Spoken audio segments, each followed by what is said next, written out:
In luxury home management, even billionaires need a budget. Here's why.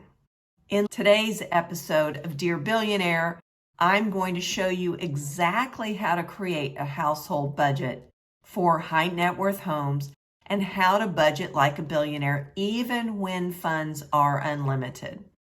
Because no matter the size of your bank account, a smart budget keeps your household running like clockwork.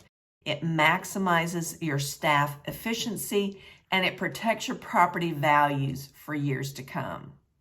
By the end of this video, you'll know exactly how to keep spending aligned with your priorities, prevent waste, and minimize fraud, and send the right message to your staff about your values.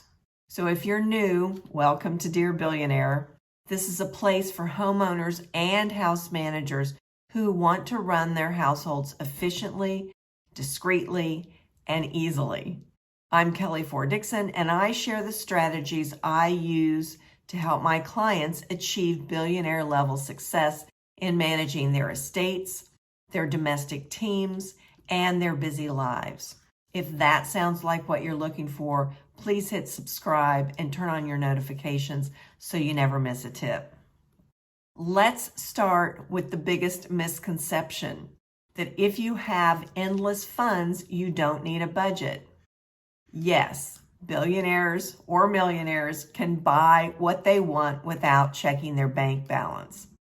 But staff, they need guidelines. The truth, no matter how much money you have, your staff needs clear guidelines on spending, what's appropriate, what's waste, and what truly matters to you. Running a home without a budget is like flying a jet without a flight plan. Your staff and your family office need to know your desired destination, which are monthly operating cost, quarterly cash flow needs, and when large expenses are scheduled. Without those numbers, you can't catch problems like staff slipping a little personal purchase into the estate orders, or undetected leaks or utility overuse, or upcoming goals such as a staff retreat. Once a budget is set, it can flex, but your CFO and your estate manager will always know where the money is moving and why. So here's why budgets work even when you can afford everything. A budget isn't punishment for someone or a restriction. It's a map, aligning money, time, staff energy with your priorities.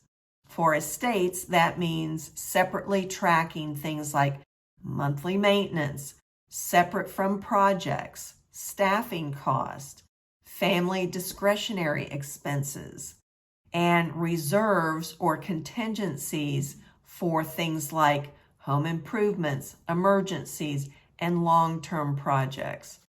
But without this roadmap, estates overspend on the wrong things while neglecting what protects the investment, like preventative maintenance or staff retention. So here's my story. When I was an estate manager, I often received budgets prepared by individuals who were far removed from the day-to-day household operations. They were just numbers, no context, no breakdown between regular maintenance or repairs, and no clarity about reoccurring cost. Family offices sometimes resist providing those details, saying, "Our software can't do that." Translation, it's too much work. So here's what principals want. They want to know their staff understands their preferences, that there's no theft or fraud, and that their staff is doing conscientious spending habits on their behalf. And sometimes there's a request to reduce spending by 10% for next year. But without a detailed budget, where would those costs come from? Here's why they can't have this. Without a proper system or last year's detailed expenses, an estate manager can't create an accurate budget, or it takes them hours and hours to do this. Estate managers must reserve that time about this time of year for the next operating year so they can start precisely budgeting for all of the details. They must remove themselves from the day-to-day demands to focus on strategic planning and budgeting. So what's at stake if everyone on your team isn't working under a principal-approved budget? Staff waste time clarifying principal preferences, and then projects stall without that direction. Big ticket surprise purchases cause a lot of friction between the household team and the family office or the CFO. Equipment fails unexpectedly, forcing emergency replacements, usually at premium prices during peak demand season.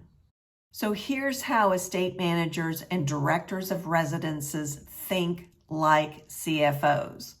The best estate managers and DORs track expenses in real time. They compare those numbers to last year's figures. They anticipate seasonal cost spikes. They present clear and budget-styled quarterly reporting, and this is usually known as budgets versus actuals. They establish spending limits for each of their staff, including those purchases that require approvals, and they require receipts from all of their staff purchases. So, here are my 5 core principles to budget like a billionaire. Number 1, categorize every expense: maintenance, repairs, projects, staffing, utilities, entertainment, and security, all separately. Don't lump them into repairs and maintenance or subcontracted services. Number 2, track waste relentlessly, from expired food in the pantry to unused inventory. Number 3, align spending with the estate priorities or the principal priorities. Fund what matters to the family. Number 4, study those numbers. Compare year over year and anticipate maintenance needs and cost misalignments. Number 5, the budget sends a very loud message to your team. It shares with them what you value and that someone is tracking those numbers. As a final thought, let's talk about the legacy factor. Budgets actually protect your estate's value for the future. They ensure strategic upgrades are happening, maintenance is being performed, and property value is preserved. Because saving money while your property values drop isn't saving, it's poor financial planning. What's the difference between chaos and calm in a luxury home? It's a well-managed budget and financial accountability.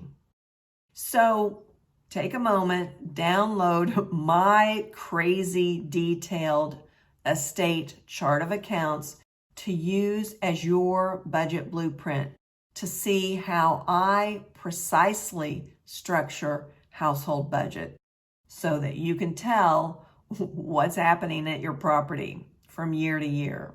Next week, I'll share the steps that I take to organize an entire house to improve service performance and inventory management, so you'll never run out of anything, and so your staff knows your preferred products and the location of everything in that house. Be sure to leave a comment below with your biggest budget challenges, and make sure to subscribe so you don't miss next week's content. Thanks so much for listening.